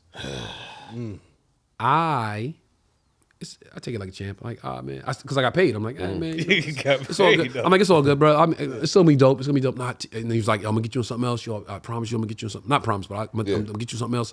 I got you. All right, it's cool. Nah, it's cool. I'm gonna hang. I gotta go sit with my niggas that I invited to the party, to the premiere, and not tell them that I'm not in the movie. Yeah. So they sit down like, yo, son, you out of here, son. Yo, son, what we doing first, son? What we doing? Right. And I'm like this the whole time. Yeah, man. Look, 15 minutes into the movie. My niggas like this. Yeah. Look at me. Anticipating. 30 minutes in. Yo, my niggas in this movie. This is scene. This is fine. 45. Yo, 45 yo, tell me the scene before you. Yeah. Let's say I'm in the next one. Excited. Yo, my niggas in this movie. An hour in. It's starting to lose faith. Hour 20. Yeah. Yo, Credits rolling. Credits. And my man goes, yo, are you the nigga on the side pulling the credits? Oh, damn. And I go, yo, man, when I went over to say hi to Will, he told me my scenes got cut out the movie, but I didn't have the heart to tell y'all. I wanted y'all to enjoy the movie. I knew if I told y'all would have been like, yo, fuck this movie, let's get out of here. Y'all wouldn't have really enjoyed it. So I wanted y'all to enjoy it. And they was like, yeah, shit was dope, man. Either whether you was in it or not, shit was dope. Yeah. I tell my family, everybody knew, everybody back home knew, movie comes out. Chrissy calls me one night, yo, hey, man, I just watched the movie for the third time. Where the fuck you at? I'm like, yo, my scenes got cut out, man. Near miss. Wow. Near miss. But I tell the story because it's funny. Right. Yeah. Also because it doesn't matter. You have to keep going. Oh, yeah. If you in this industry, that shit happens all the time. You got to fucking get up and keep going. I got 2 more I'm going to tell y'all about, but I want y'all to tell me about any near miss you had. Mine, real short. I got my first leading role in a film that got canceled because of COVID. Oh, So if you can imagine when COVID hit and everything shut down, and it was one of those roles where everything came together, and it was about like a boxing trainer that was trying to get back in the game by helping a protege. Right. And he had... You were the protege or the trainer? No, I was a trainer. Okay, I'm about to say Foxx boxing. I want to see this shit. Nah. I'm about to fund that motherfucker right now. Nah. But it was I was the old trainer that was trying to, help a young promising kid, and everything, all the training came together. All that shit came together. Right. And the role, what got me the role, I think, was because it was just so real for me. When something goes on in your life, you pull from that. I'm talking about, tears. Just like it was enough for me to get the part. Got the part. COVID hit, and it was like, man, because I did so much for that role. Right. And it was like 2 scenes, and I was like, man, what a disappointment. But then I was like, you know what? If I got that, I get another one. And I just dusted myself off. And maybe they'll call. Maybe they'll get their stuff together, because a lot of stuff got shut down. A lot of people had to go back to their real jobs. It was a low budget film, but I was gonna be the star. Right. A major character in the thing. And I was like, man. So I was like, hey. But you will. You said the right thing. You will get another one. Yeah, I'll get another one. And I did for a short film.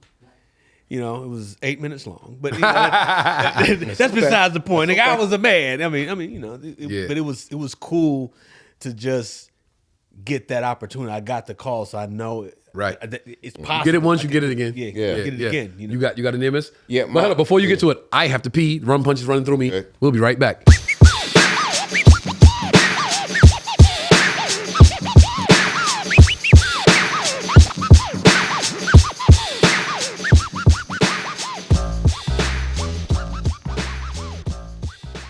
Yeah, we back. I had to take a bathroom break real quick. The rum punch, Jamaican rum punch. Booyah. Yo, shout out to everybody watching the podcast. Shout out to everybody checking in to Live from the Green Room. Please like, subscribe, share, tell a friend to tell a friend to tell a friend. And send your questions in. We're going to answer your questions. We got a questions episode coming up where we just answer questions from y'all. So send your questions in. Yes. For Trey, for me, and I know y'all got mad questions for Joe Foxx. So What? Send them in. That you can leave it in the comments, or you can email live from the Green Room Podcast. See? at Look at that. Look at that. gmail.com. Look at that. Look at that. Now I'm back to the rum punch and near misses. Trey Elliot. I think I've had 2 near misses with auditions where I was on the 3rd, 4th audition. One particular thing was a pilot called Seat Fillers. And, you know, I went on the first audition, you know, killed it. Sometimes I feel real confident about my audition. Like, I killed it. As you should. And then the second audition, the callback, I killed that. And then they called me back for the 3rd time where they wanted me to read with the other Table read? with the other people. Chemistry read. Yeah, the chemistry. Okay, chemistry read. With the other people. And I was the only black guy in the cast. And I was like, What never? I think it was CBS. Oh, shit. Yeah, Okay. like a CBS.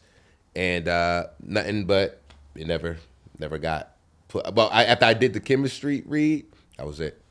That's Never the heard last that you heard of. That's the last I heard. Yeah. But you never got word from your agency or nothing? Nothing. Wow. Yeah, I just didn't get it. You know, that's always the weird, frustrating part. Because sometimes you don't hear. And you don't know if the project changed, and that's the part that you would have changed along with it. You know, Yeah. it's like that, like the boxing guy. Like, did they continue it and they just not call me? Yeah. You know, hey, we're gonna go in a Right. different direction. Yeah. You know, you And- just never know. They're not obligated to tell you. But then I had one that was even better than that. It was my agent called and said One near miss that was better? that was better. A better miss? better Okay, miss. go. My agent called, said, Trey, this casting director, and I forgot her name, but I'm gonna Google it right now. She casts all of the DC movies, like the Marvel, DC. No. She was like, We comic book kids, man. We know what the fuck you're talking about. yeah. So she was just like, she's requesting for you to send. She wants to know your avails. I was just like, for what? They don't have the title. They can't release the We name of the can't tell project. But it's a DC film, and but we can't tell you what it is. But she saw your reel, and she wants to know your avails. And I was like, yo, so what do I need to do? They was like, just don't you have to do anything. You know what I mean? Like, I just Be are available. you available? I said, man, I'm available whenever. You know what I'm saying? I'm available And- BCAD. yeah. And when I looked at her stuff, I was like, yo, this lady casted everything, every big movie, all the Deadpools, everything. And I was just like, and I don't ever care about an audition. When I'm done, I don't think about it. But when it's like in the veil or your agent card, like, are you available? Yeah. She saw your stuff and she, you know, that's when I really start like, that's when I kind of trip. I lose a little sleep and just be like, They want. and I guess they went with somebody else. Because we all know in the business, being on a veil kind of means that you're not their first choice. Right. It's just if the person that they chose can't do it, You're the next guy. then you're the next guy. Yeah. So, so. Oh, real quick. Go. Now I got 3. You said Okay. They're really quick. One is, Last Comic Standing, Cattle Call. It's like 300 comedians that were seeing everybody is at the Hollywood Improv. Like, yeah, another one. Yeah, people coming in and coming out. And as soon as I got up to the door to go in there to audition, it's all right. That's it. Boom. damn. So I had waited for like I know it was at least 6 hours in that long ass line. The other one was every actor when you're starting out, you love to hear the words, offer only, like my client Hell is yeah. like I can't offer wait only. to get there. So I had this was during, when we started working after COVID. Handed the part, saw my reel, saw headshot, and is your client available? Yes. Are they vaccinated? Oh. No. You always say yes, man. They would have required proof, and I didn't know. You give him the card, man. I didn't get the hookup. It was like here, and it was like network. It was like one of those space shows or something. I don't know. I can't even remember what it is right now, but it was a meaty. It was a guest star role. You bugging. It was a guest star role.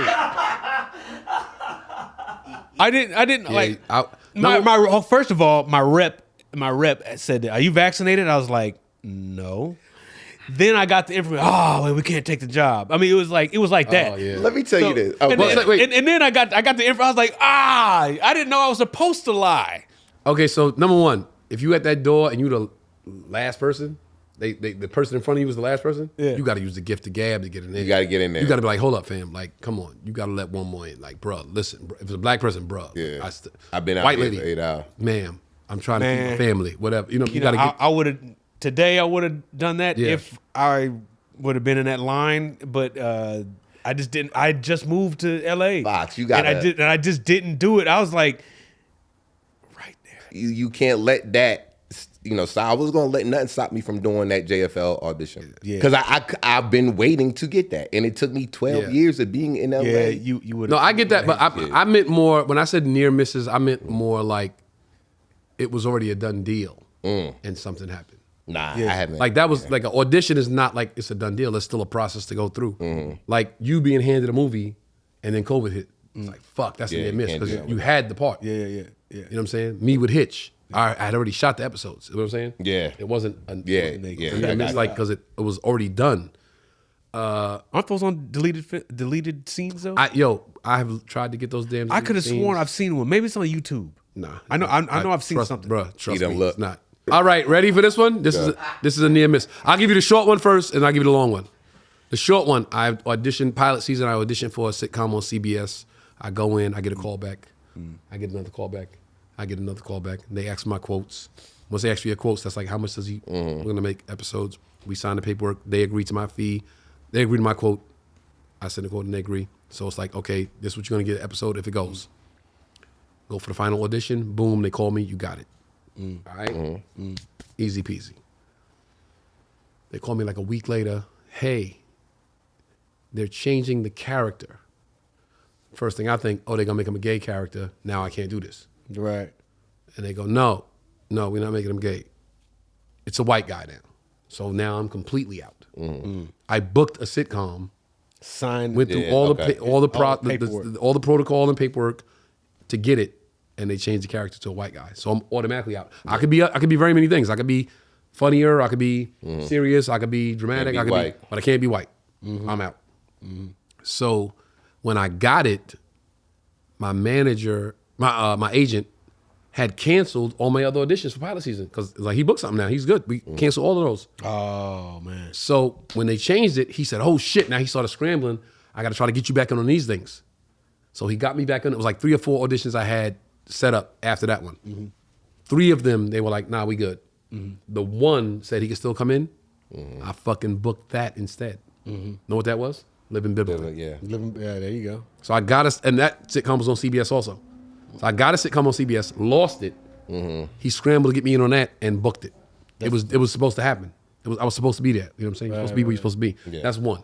So that's a near miss on that one, but not a failure because I still got that one. Yeah. Here's the near miss of all time. Be prepared to shed a tear. So I'm doing All Deaf. I'm hosting All Deaf with Russell. Right? Hollywood and Holland. Wednesday night, right? Yeah. Foxx worked there, so he knows. We had the hottest comedy show in Los Angeles on Wednesday nights. Russell Simmons, Tony Rock, DJ Prince. We had the finest chicks in the room. We had some of the A-list black celebs in the room. They came through. every week. I've hosted one time when you wasn't there. It was the hottest shit going in LA. Yep. For 5 years, I worked with Russell. Russell was more influential in my career in those 5 years than anybody I worked with, than my management, than my agency, than my anybody. Russell was more hands-on and influential and hardworking for Tony Rock, the artist, more so than anybody else.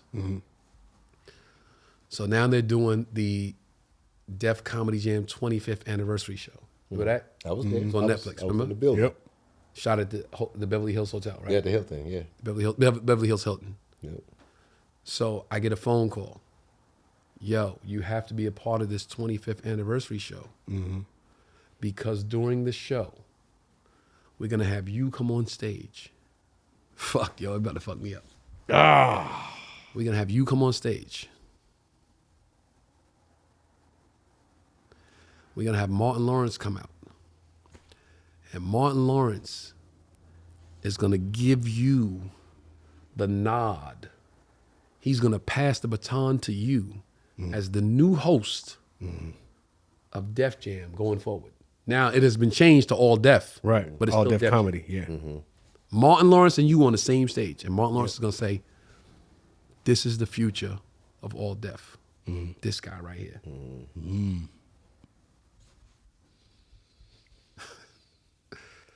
Nigga, they sent a car to my house to pick me up. I'm in the car like, yo. It's about to happen. Martin Lawrence is about to say, this is the nigga right here. I get there. Every black comic in the world is there, nigga. I'm fucking fanning out. I'm starstruck. I'm like, holy shit. Some of my niggas like, yo, what up, boy? I look out in the room, nigga, every face is like, yo, oh shit, yo.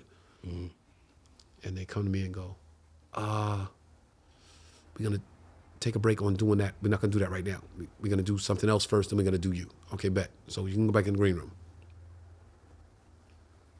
I go in the green room. I'm sitting there for an unusually long time for something that I thought was already done, a done deal. And they come in the green room and they go, hey, Martin just showed up. And Martin doesn't want to go on camera. Like, what does that mean? Martin just doesn't want to do any type of thing. He just wants to sit in the audience and watch the show. He doesn't want to be on camera.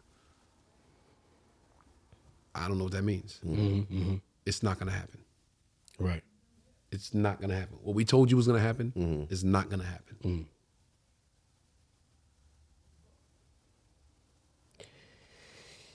Wait, what? Yes, it's just like people in their ear. So I can't yell at them. I can't be. Yeah. He's right here. No, yeah, it's not gonna happen. But he was okay. Go ahead. All right. What did I say before? I've been defeated in my life 1,000,000 times. I've never lost. Right, Not there you once. go. I've been defeated 1,000,000 times. I never lost. So I go, all right, well, I mean, you know, y'all tried. I'm about to jet. Right. And they go, no, you can stay. We still want you to be part of the show. So you can go up and introduce Adele Gibbons. You could go out and say, like, back in the heyday of Def Comedy Jam, this one lady was such a great, and they throw to the crib of her saying, giving Whale a tic tac. Give it up for Adele Gibbons. I went from Martin Lawrence saying, yo, this that dude. Enjoy Def Comedy Jam in the future with him. Right. To, ladies and gentlemen, Adele Gibbons.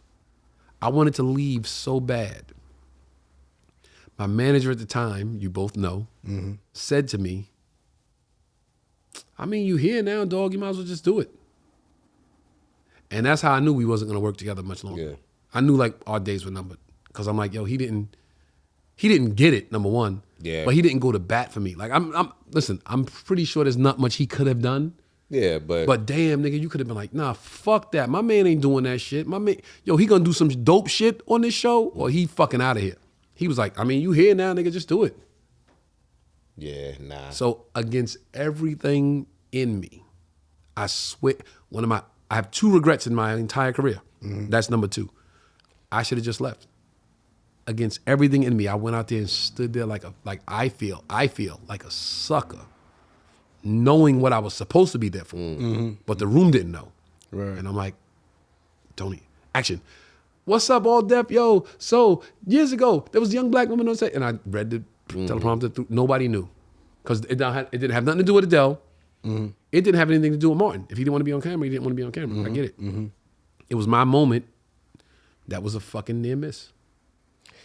And I got back in that car and I rode back to my house, nigga. I cried. Yeah. Man. Got home. I had a fucking headache. I just went to sleep. Like, yo, what the fuck? And the world never knew that. Y'all never knew that. Y'all never knew how close I was. Yeah, I was there. But guess what? Nobody gives a fuck. You got to get up the next day and you got to bust your ass and you got to work. That's what this business is about. You get fucking knocked down 1 trillion times. You got to get the fuck up the next day and dust yourself off and keep it moving. I was right there. I was on the cusp of Martin Lawrence saying, yo, this is the new Def, this is the face of Def Jam. And then shortly after that, Russell got caught up in his stuff and the whole building just fell apart. But I was right there. Yeah.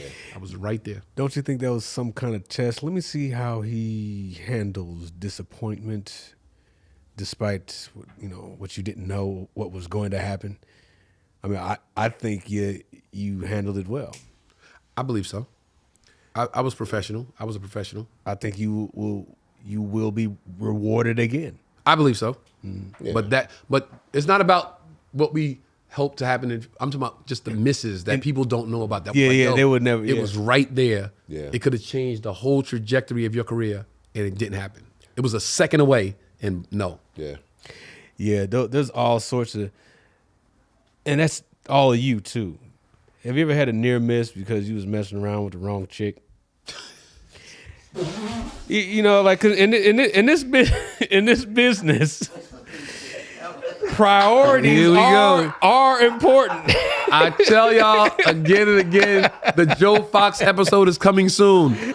The date Joe Foxx episode is coming very soon. Man. Ladies, if you so want to date random. Joe Foxx, I couldn't help if it. you have questions for Joe Foxx, To be we're gonna continued. do the Joe Foxx blind date episode. random, We're gonna bring three young ladies in here. Whoa. We're gonna bring 3 young ladies in No, here. wait, We're gonna you sit didn't them say here with a blind date. partition. Joe Foxx is gonna ask them You questions, disappoint them and young he's gonna ladies. decide which one he wants to go on a date with based on the answers they give. It's coming soon. Get ready for the Joe Foxx episode, ladies and gentlemen.